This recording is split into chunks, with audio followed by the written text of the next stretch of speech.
Hola amigos, ¿cómo están ustedes? Espero que bien. Bueno, estamos en el mes de abril, mes de la Declaración Anual de las Personas Físicas, y todas estas, todo lo que vamos a platicar en Fiscal a Fondo se refiere a lo que marca la legislación relativo a cada uno de los capítulos de la persona física. Hoy vamos a hablar de un capítulo en especial, que es un capítulo que poca gente comprende y poca gente se mete a averiguar, lo que es el capítulo de intereses. Los intereses para las personas físicas están en el capítulo 6 y en el capítulo 9 de los demás ingresos.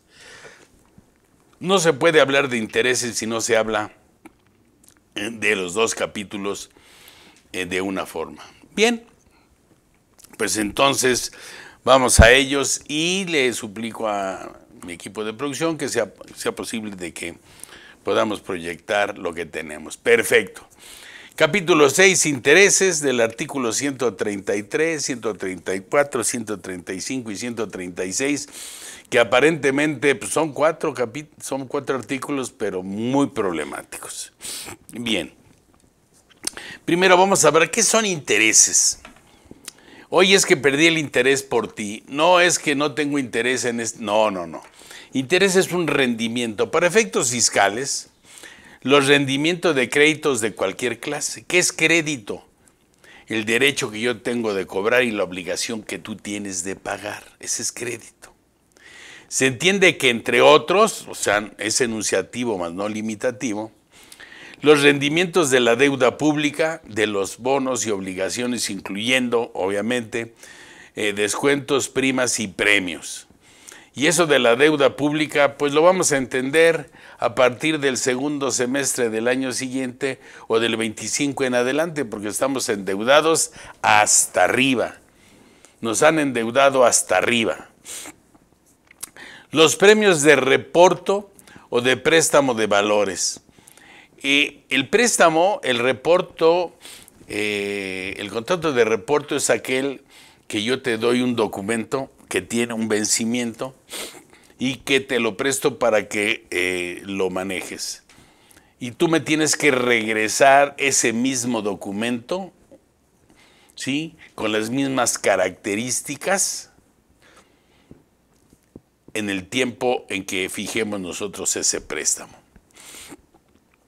El monto de las comisiones que correspondan con motivo de apertura y garantía de crédito, eso que nos cobran en el banco, pues realmente es intereses, que debería de ser un ingreso para el banco, porque eso es lo que cobra por hacer esa apertura y garantía de crédito, más no la investigación.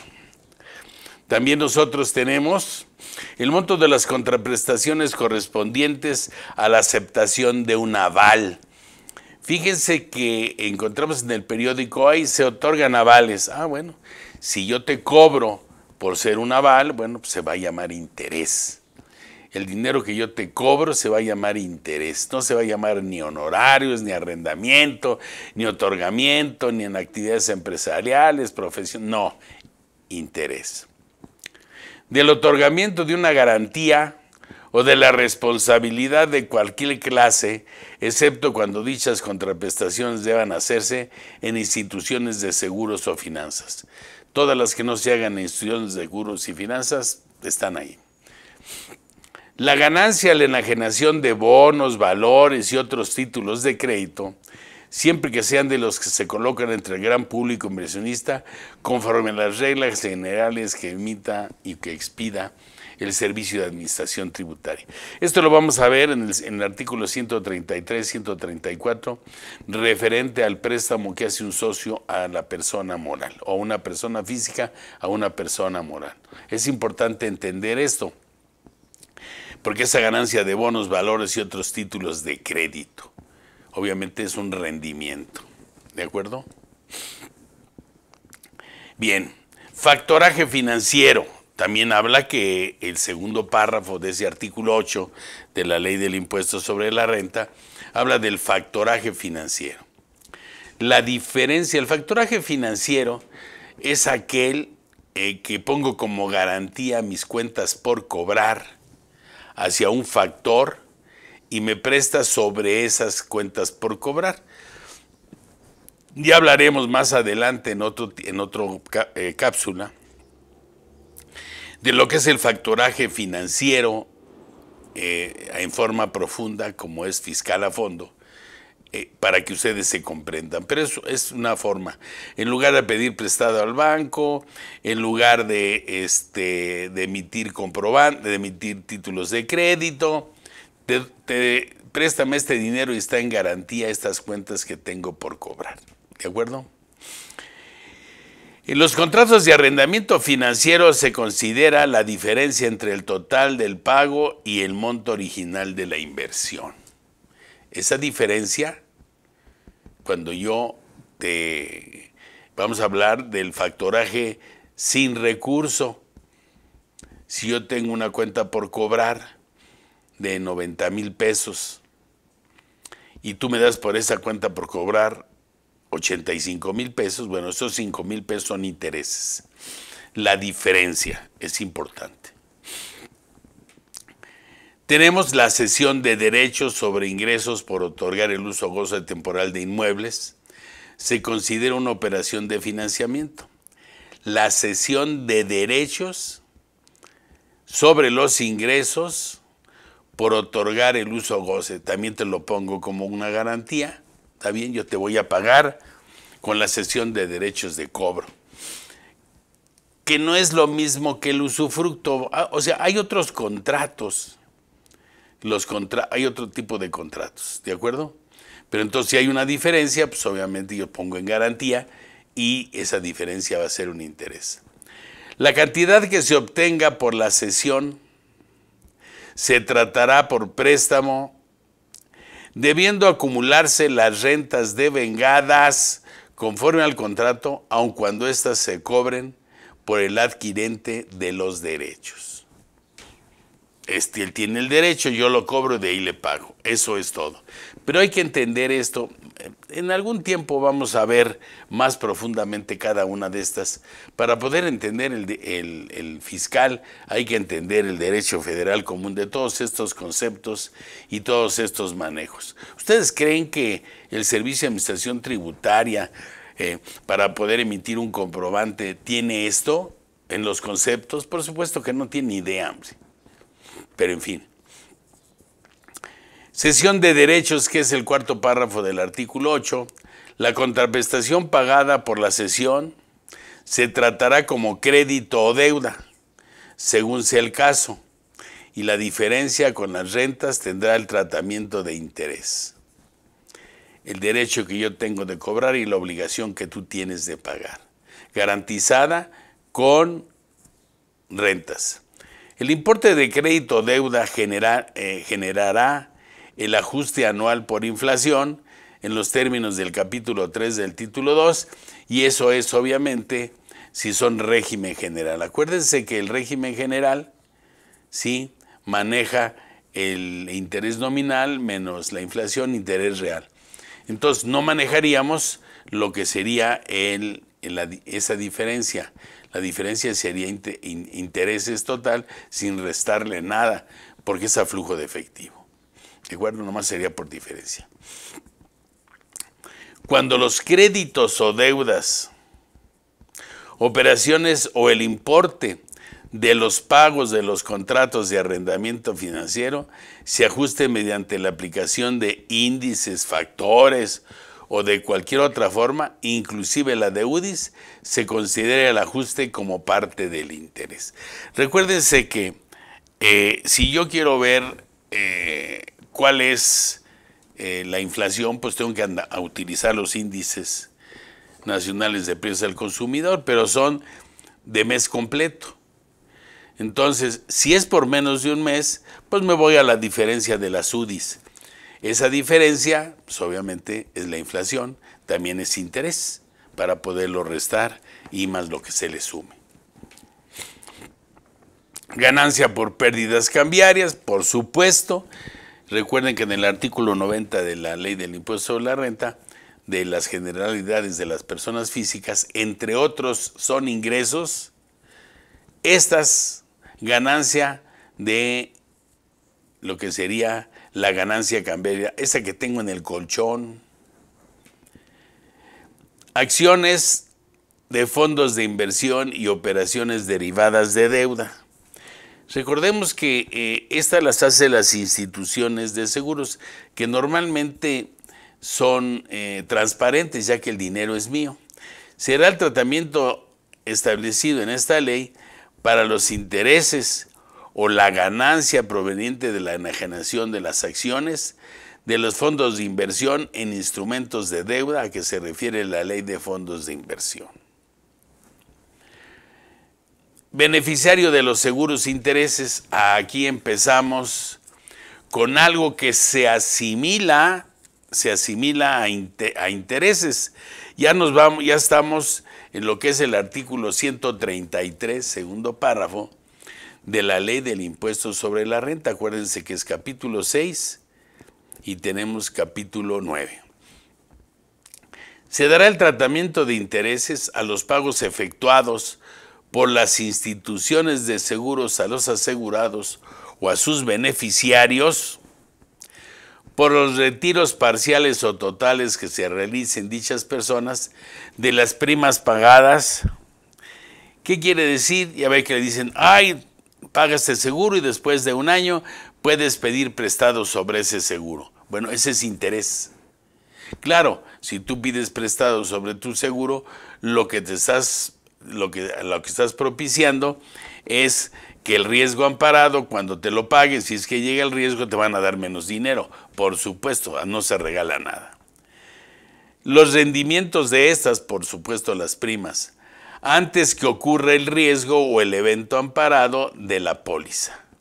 Entonces, eso se va a llamar interés, porque me van a prestar sobre lo que yo tengo de la suma asegurada. ¿De acuerdo? Bien. Beneficiarios de los seguros interés.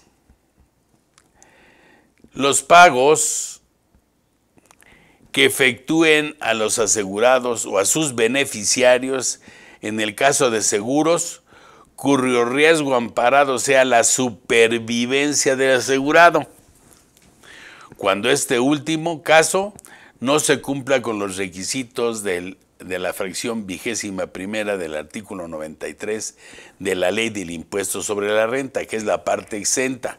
Si está exenta, pero si no se cumple con los requisitos que vamos a ver más adelante, bueno, pues entonces se llamaría interés. Siempre que la prima pagada directamente por el asegurado. Yo tengo mi prima, pago una prima de seguros de vida, pago una prima por seguros de riesgos por incapacidad, a eso se refiere.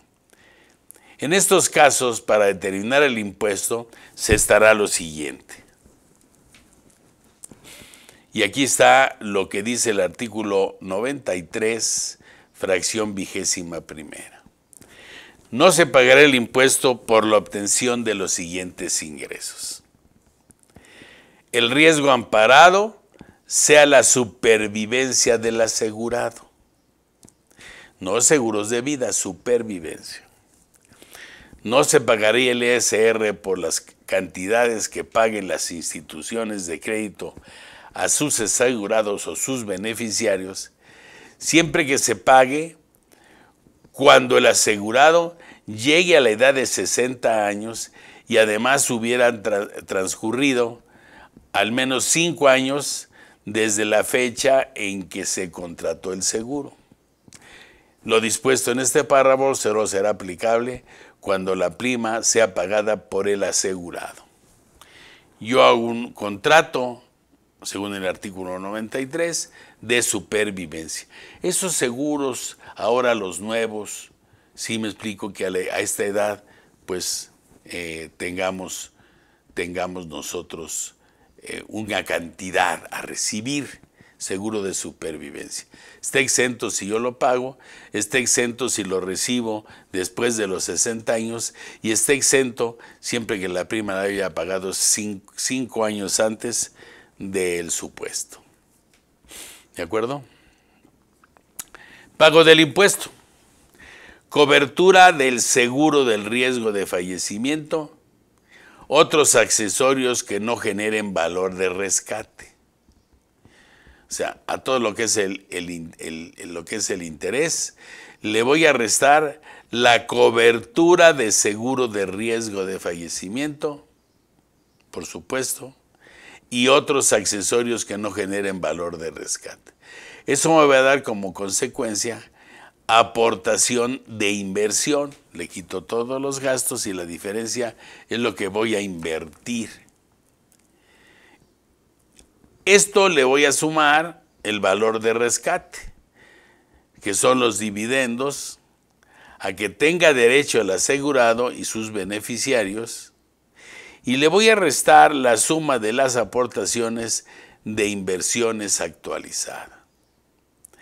Entonces, esto me va a dar igual a la diferencia que será el interés real acumulado. Si ustedes se fijan, habla del interés nominal menos las partes inflacionarias para que me llegue al interés real, que sería el interés real acumulado o deducido. ¿De acuerdo?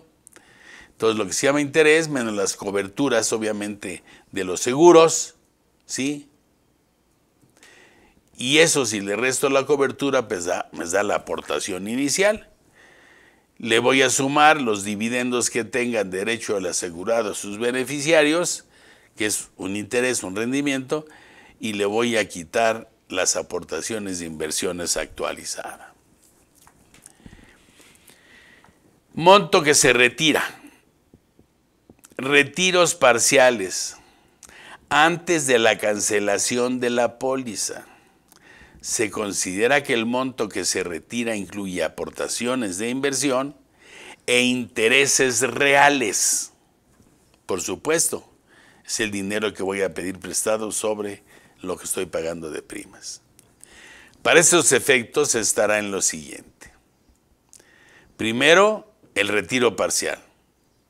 La suma del valor de rescate más los dividendos que tenga derecho el asegurado en la fecha del retiro. Eso nos da un resultado obtenido conforme a la fracción primera por el monto de los intereses reales del valor de rescate. Miren, de todas maneras, yo quiero decirles esto, de todas maneras debemos de tener un conocimiento de que no es tan sencillo.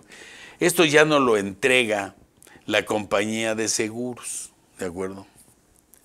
Y al entregarnos la compañía de seguros esta situación, bueno, pues está avalado por la Comisión Nacional Bancaria de Seguros y Bancaria, ¿de acuerdo? Pero bueno, para que sepan ustedes más o menos de cómo se da la cantidad. Para entenderlo, pues hay que realmente tener la profesión y la inclinación a las finanzas. Acumulación al cobro. Los intereses puede ser un ingreso a lo cobrado, a lo devengado, como lo marca más ahí. Entonces, acumulaciones al cobro. Las personas físicas deberán acumular a sus demás ingresos los intereses reales percibidos en el ejercicio. Los intereses reales. ¿Cuál es el interés real? El interés nominal menos el ajuste por inflación igual al interés real que acumulo o deduzco. Esto que viene es muy importante porque aquí está otro tipo de interés y cuál es su manejo. Intereses pagados por sociedades que no se consideren integrantes del sistema financiero en los términos de la ley y que deriven de títulos valor que no sean colocados entre el gran público inversionista o a través de bolsa de valores autorizado o mercados de amplia bursatilidad. Permítanme. Dice que estos se acumularán en el ejercicio en que se devenguen. Miren, interés nominal menos ajuste por inflación, interés real. saldo promedio diario de las inversiones que generen intereses, es el ponderado, por el índice nacional de precios al consumidor, que así se hace el ajuste anual de la inflación. Primero va en la parte de abajo el más antiguo, primer mes del periodo de la inversión, y arriba es mes más reciente del periodo de la inversión, menos la unidad, que es la partecita que es el ajuste. Cuando le pongo la unidad ya no es un ajuste del periodo, un ajuste mensual, sino ahí se convierte en una actualización si es que le dejo la fracción de 1. Aquí hay que restársela porque yo nada más quiero el pedacito que me corresponde. Aquí hay un ejemplo, miren. Préstamo de la persona física, ¿sí?, a la persona moral. Hay un contrato de mutuo y si es socio o accionista, pues por supuesto que debe de haber un contrato y deben de pagarse intereses, ni más caros ni más baratos que sería con un tercero. Aquí estamos hablando de 1 millón de pesos, va a generar un interés mensual de 2.5, o sea que me tienen que entregar mensual 20,000 pesos. Ya. Dependiendo del contrato, si son 20,000 pesos mensuales y me los vas a dar o me vas a dar todo a fin de año, como sea. Durante los primeros 6 meses, la persona moral pagó los intereses. Recordemos que la persona moral, yo le presto a la persona moral me paga los intereses, ella deduce, pero deduce hasta diciembre. ¿De acuerdo? Supuestamente en el mundo de las personas físicas es a lo cobrado, pero intereses no. Intereses en este caso es a lo devengado. Interés nominal, que es el que me resulta, son 25,000 pesos, menos la inflación, que son 900, me da como consecuencia un interés real de 24,100. Si yo me voy a lo que es el artículo 96, pues me van a retener 3,854.30. Esa es la retención. ISR mensual.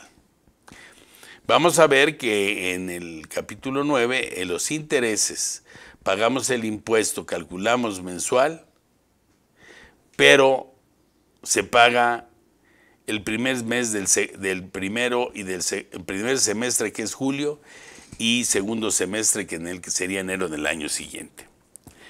Los siguientes 6 meses, la persona moral no paga intereses. Pero quiero decirles que la persona moral sí los va a deducir, porque acuérdense que la persona moral del régimen general acumula a lo devengado y deduce a lo devengado. ¿Ok? La persona física que prestó el dinero deberá acumular los intereses no cobrados, pero devengados en su declaración anual, ya que tendrá un ingreso acumulable a lo devengado, como lo marca el artículo 90. ¿De acuerdo? Entonces tenemos que tener mucho cuidado, porque si hay un socio que ha prestado dinero a la sociedad, necesitamos ver nosotros como contadores en la declaración anual, porque la persona moral sí está diciendo que le está pagando. Y viene de un contrato. El contrato, que es el origen de esta transacción, bueno, pues entonces él tiene, aunque no le paguen, para ver simetría, él tiene la obligación, la persona física, de declararlo en la declaración anual a lo devengado y pagar el impuesto, por supuesto. Cuando el cálculo a que se refiere por un periodo inferior a un mes, o abarque fracciones de mes. Miren, les voy a explicar esto. Yo presto el día 15 y los presto por mes al día 15 del mes siguiente. Yo tendría que hacer la operación INPC de enero, ¿sí?, entre el número de días por el número de días de la inversión. El INPC de febrero por los días de la inversión. El saldo ponderado, como lo está marcando, es decir, el saldo, el promedio de saldos diarios, ese es el ponderado. Yo les aseguro que es más fácil manejarlo con UDIs, del día 15 al día 15, y eso es la inflación, señores. ¿De acuerdo? Cuando el ajuste por inflación sea mayor a los intereses obtenidos, el resultado se considerará pérdida. Qué padre, dices, ¿no? Sí, pero resulta que no vas a poder disminuir esa pérdida en la declaración anual si solamente tienes ingresos del capítulo 1, capítulo 2. Si tienes de otros capítulos, pues sí lo podrías hacer, ¿no? Es importante tenerlo. ¿De acuerdo? Una disculpa, mis alergias. ¿De acuerdo? La parte de la pérdida que no se hubiera podido disminuir en el ejercicio se podrá aplicar en los 5 ejercicios siguientes hasta agotarla. Podemos actualizar esta pérdida, pero siempre y cuando tengamos ingresos a partir de arrendamiento, capítulo 3, capítulo 4, enajenación, capítulo 5, adquisición, etc. Capítulo 1 y 2. Y así nos va a pasar cuando veamos arrendamiento, porque tampoco las mayores deducciones de rentas no globalizan si tengo, obviamente, ingresos solamente del capítulo 1, salarios, y capítulo 2, actividades empresariales y profesionales, que se me hace realmente que si yo tengo estos dos capítulos, el 1 y el 2, y llego a ahorrar y cobro intereses, ¿por qué no lo voy a poner ahí si estos ya pagaron? Pues porque la autoridad así lo quiere.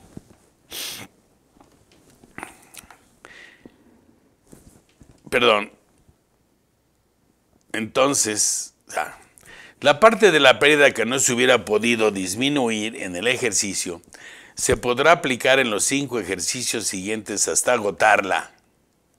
Actualizada desde el último mes del ejercicio en que ocurrió, que sería diciembre del 22 o 23, hasta el último mes del ejercicio en que se aplique, o sea, del año, o desde que se actualizó por última vez y hasta el último mes del ejercicio en que se aplique según corresponda. Porque yo tengo intereses, más tengo más intereses, entonces eso se va actualizando. La parte de la pérdida que no hubiera podido disminuir en el ejercicio se podrá aplicar, obviamente, como ya les dije, en los 5 ejercicios. Retención de los intereses bancarios. Miren, esta obligación de retener y enterar el impuesto aplicando la tasa que al efecto establezca el Congreso de la Unión, a través obviamente de la Ley de Ingresos, para el ejercicio de qué se trata, en la ley de ingresos sobre monto de capital, que dé lugar al pago de intereses como pago provisional. Eso está en la Ley de Ingresos, el artículo 21 de la Ley de Ingresos. Y establece, como establece todos los años, yo aquí tengo final del 21, en el 21 fue de 0.97. Acuérdense ustedes que cada año lo cambian. Sobre el promedio ponderado de las inversiones, salvo el promedio diario del mes, entre el número de días, el mes por el número del mes de la inversión. Entonces hago una parte ponderada de ese dinero. Aquí tenemos un ejemplo, miren. Miren, nomás para que vean ustedes, esto es muy importante, porque estamos hablando de la inflación del 2023. Esto es importantísimo, señores, importantísimo, porque hay una opción de que si recibes intereses y salarios, ¿sí?, de no presentar declaración anual. Si tú tienes intereses, presenta declaración porque te va a salir a favor. Miren, yo le platico a mis alumnos, yo vendo todo lo que tengo y todo lo que tengo son 10 millones. Lo meto en CETES, le puse para el año 23 el 10%, ¿de acuerdo? Que estuvo más entre el 10, el 11 y cacho. Parece que hoy bajaron las tasas del Banco de México. ¿Cuánto me va a dar el ingreso nominal? Pues me va a dar 1 millón. Oigan, 1 millón entre 12, estamos hablando de cerca de 100,000 pesos mensuales. Ya con eso, yo vendí todo, me olvido de teléfono, me olvido de jardinero, me olvido de casa, me olvido de pagar jardinero, a limpieza, luz, teléfono, agua, predial, ya me olvidé de todo. Yo tengo 100,000 pesos. Con 100,000 pesos me voy a poder ir a una casa para que me atiendan. Sí, una casa de descanso, de retiro, o un asilo de ancianos, como antes le llamaban. Ahora son de capacidad, me imagino que es de capacidades diferentes, ¿sí? O que son adultos en plenitud, galanes otoñales, fuerzas básicas del INSEE, en total, los viejitos, ¿de acuerdo? Y yo calculé una inflación, la inflación del 2023 fue de 4.66, la inflación fue muy alta. Interés, si a mí al interés nominal, que es los 1,000, le resto la inflación, que son 466,000 pesos, que es el 66% pues yo tengo un interés real acumulable de 533,000 pesos, que lo tengo que llevar a la tarifa del artículo 96 para saber qué impuesto tengo que pagar. Bueno, pues el impuesto que tengo que pagar es de 70,000 pesos. Dices, ay, en la torre, pues es mucho dinero. Sí, amigo, nada más que acuérdense ustedes que en el 2023 teníamos el punto 5 del artículo 21, el punto 15. Altísimo. Bueno, si la retención bancaria es del 15 el punto 15% a 10 millones, pues déjenme decirle que eso me da 150,000 pesos. Después tenemos menos el impuesto anual de 70,000. ¿Y qué creen? Pues tengo un saldo a favor de 79,025.67. Claro que me dice la autoridad, pues si quieres hazlo, ¿no? Te doy la opción de no hacerlo. ¿De acuerdo? Entonces, opción que no debemos de tener para la declaración anual de las personas físicas especialmente este año, ¿de acuerdo? Del 2023 para 2024. Bien, llegamos a la mitad del tiempo y nos vamos regresamos los micrófonos a mi área de producción para una información que es de relevancia para ustedes.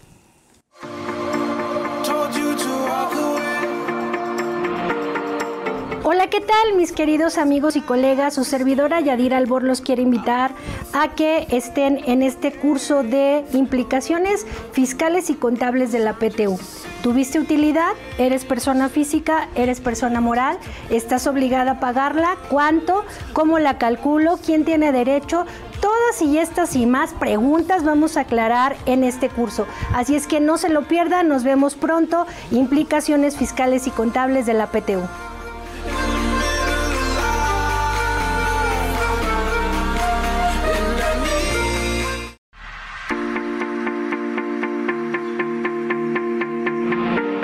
¿cómo están todos? Me da gusto saludarlos. Me presento, soy la maestra María Lucía García Mejía.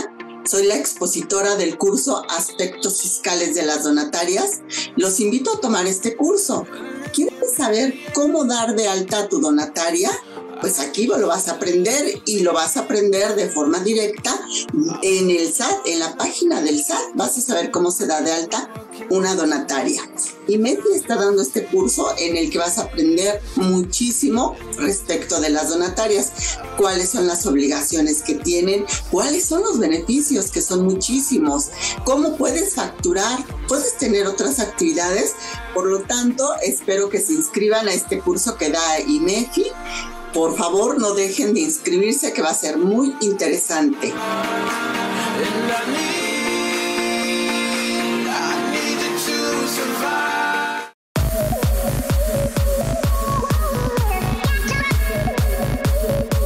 ¿Cómo están, colegas? ¿Listos para presentar el dictamen fiscal, el CIPRED 2023, que se presenta a más tardar el 15 de mayo del 2024? Difícil, ¿verdad? Es toda una pesadilla. Bien, nosotros queremos invitarlos a los cursos que tenemos de el dictamen fiscal. Lo que vamos a estar revisando es la parte de los anexos del dictamen fiscal de estados financieros en general. Revisamos qué cambios hay, revisamos cuáles son los ajustes importantes que debemos tener para llenado de los anexos.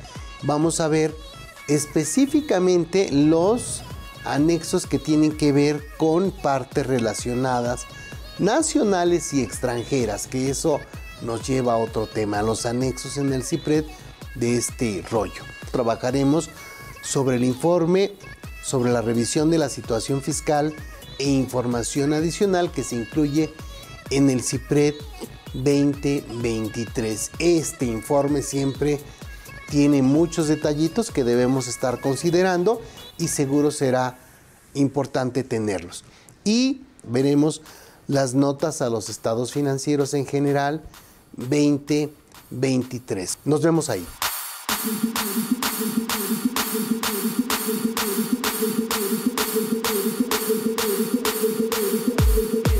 Pues regresamos del corte y continuamos ahora. Nada más recordándoles, por favor, equipo de producción, si es tan gentil, recordándoles lo que está en 2023, que es el punto 15%. ¿De acuerdo? Quedamos que esa es la retención bancaria.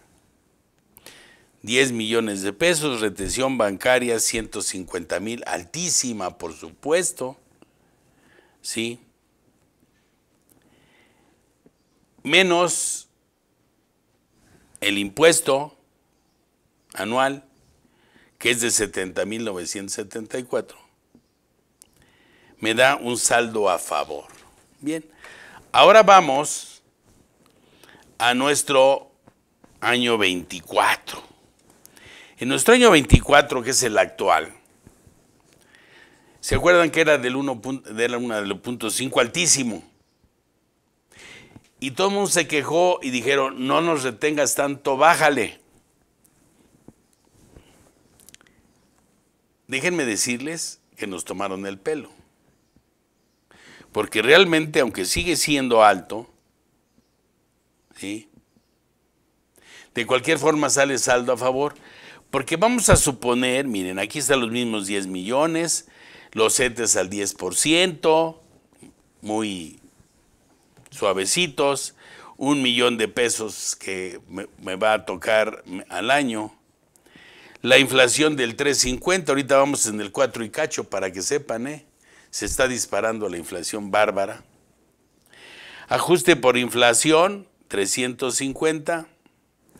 Interés real acumulable, 150. Entonces, si al nominal le resto la inflación, me va a dar el interés real acumulable. Calculo el impuesto de 150,000, me da 15,747.50.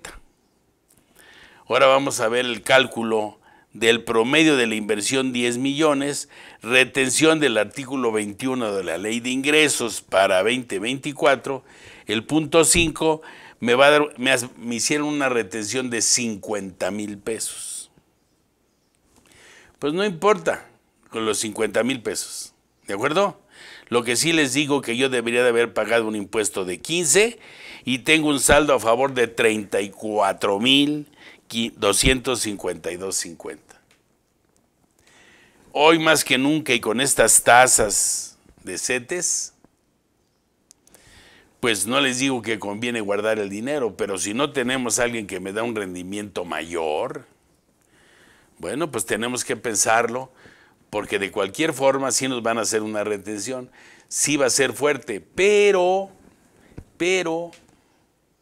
el impuesto que están calculando unas tasas del artículo 96 y 152, que es la anual, pues de todas maneras me sale un saldo a favor.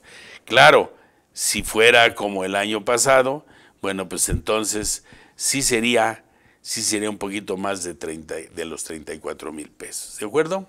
Bien, tómenlo en cuenta estos, por favor. Otras retenciones. En este caso, estas del préstamo que se hace un socio de la persona moral a la sociedad y que no estén garantizados con títulos valor, que se coloquen entre el gran público inversionista. La persona moral que me pague, según el artículo 134, es del 20%. Ojo con esto. Las personas físicas que únicamente obtengan ingresos acumulables de los señalados en este capítulo podrán optar por considerar la retención a que se refiere en los términos de este artículo como pago definitivo, siempre que dichos ingresos correspondan en el ejercicio y no excedan de 100,000 pesos. Pues aunque excedan, me va a salir a favor, pero no me digan que puedo optar por no presentar. Entonces hay que jugar ahorita. Tenemos que enterar nosotros los contadores o nosotros los inversionistas si nos conviene o no, por supuesto, el hacerlo. Entonces, eso no lo tiremos a la basura. Se lo estoy diciendo a tiempo y con tiempo ahora, casi a mediados del mes de abril, para que vayan al banco y vean. ¿De acuerdo? Y hagan el favor, entonces. Pero habla cuando sean únicamente ingresos por intereses. Únicamente. Si tengo salarios, 100,000 pesos e intereses, ya no es únicamente, ya no puedo optar, tiene que ser. No nos espantemos, ¿de acuerdo? Hagámoslo. ¿Qué obligaciones tienen que están en el artículo, en el capítulo 6? Porque las obligaciones no están en el capítulo 9. Quienes obtengan ingresos a que se refiere este capítulo, además de las obligaciones establecidas en otros artículos de la ley, tendrán las siguientes. Obviamente, inscribirse en el RFC, presentar declaración anual, conservar de conformidad con lo previsto en el Código Fiscal de la Federación la documentación relacionada con ingresos, retenciones y pagos de impuesto. Tenemos que guardarlo.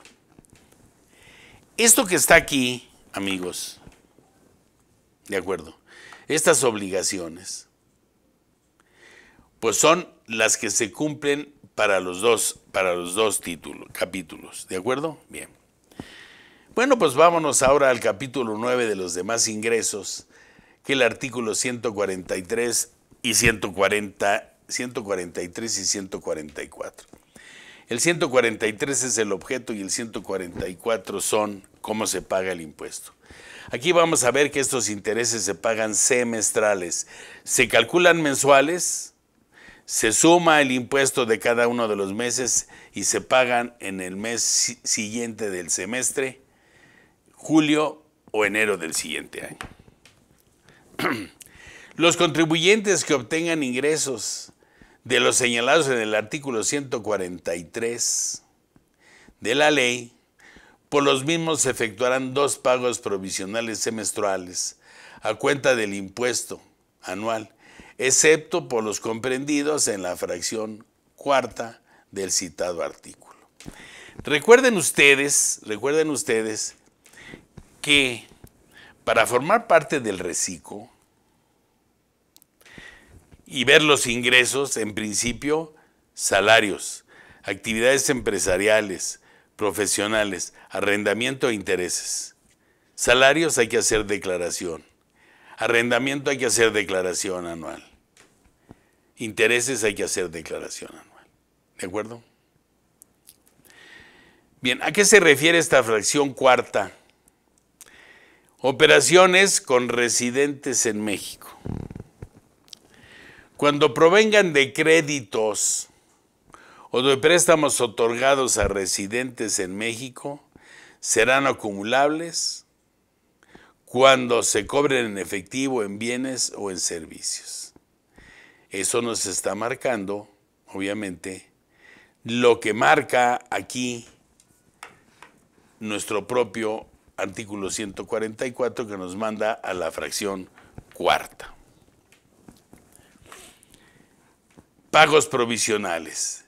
Dichos pagos, que son semestrales, se enterarán en los meses de julio del mismo ejercicio y enero del año siguiente, aplicando a los ingresos acumulables obtenidos en el ejercicio, la tarifa que se determine, tomando como base la tarifa del artículo 96, que es mensual, que los términos de dicho artículo resulten para cada uno de los meses comprendidos en el semestre, pudiendo acreditar en su caso contra el impuesto a cargo la retención que se les hubiera efectuado en el periodo de que se trate.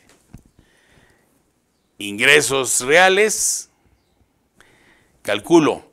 Si me lo paga una persona moral va a haber una retención, calculo el impuesto y la retención, le quito la retención y probablemente ahí me salga a favor, ¿de acuerdo? Cuando los ingresos de este capítulo se obtengan por los pagos las personas a que se refiere el título 2 y título 3 de la ley, título 2 personas morales y título 3 personas morales no contribuyentes, que son los que me van a pagar los intereses, dichas personas deberán retener como pago provisional el monto de los intereses y la ganancia cambiaria acumulable, la tasa máxima para aplicarse sobre el excedente, o sea, el 35%. Esa va a ser la retención. Si yo tengo muchos ingresos y estoy en los niveles del 35%, no me preocupo. Pero si tengo menos del 35%, si presento la declaración, esa retención va a ser en exceso y va a ser un impuesto a favor. Por eso hay que poner un especial interés en esto. Bueno, pues en este caso, pues terminamos nuestro capítulo 6 un poco apresurados, pero básicamente lo más importante se vio. Yo les sugeriría a ustedes que primero que su contador, pues no sé, le dé un vistazo a este material. Eso es lo que marca la ley, ¿eh? Este programa se llama Fiscal a Fondo. Es el análisis de la ley como está la ley. Es el deber ser. Pero no nada más el deber ser, es lo que me va a revisar el Servicio de Administración Tributaria si me hace una revisión, o de gabinete, o profunda, o como le quieran ustedes llamar. Ahora, si hago mal el CFDI, bueno, pues, y es otro boleto, ¿no? Si no entiendo los intereses, si no entiendo que yo no puedo pedir prestado sobre lo que sería las primas de seguro, y aparte de que me baja los derechos del asegurado cuando llegue al riesgo amparado. Si me explico, pues hacerlo. Bien. Su servidor y amigo José de Jesús Milla Arufe, socio director de Milla y Arufe Asociados SC. Mi teléfono es 55 26 53 75 80. Mi correo es millaarufe@yahoo.com.mx y en Face, redes sociales, en Arisbe Corporativo Jurídico Fiscal. Y aquí en IMEFI, por supuesto, no se les olvide que estas cápsulas son para ustedes y de ustedes. A mí nada más me queda más que agradecerles a cada uno de ustedes. Si les gusta, denle like para que así otras personas sepan la cultura, porque el desconocimiento de la ley no exime su cumplimiento. Pero aquí nosotros se los explicamos con mucho gusto, como si estuviéramos en un aula de la universidad, en la cual soy orgullosamente maestro de la UNAM desde hace 33 años. Pues muchísimas gracias y no se los olvide que nos vemos en una próxima cápsula de nuestro programa, su programa Fiscal a Fondo.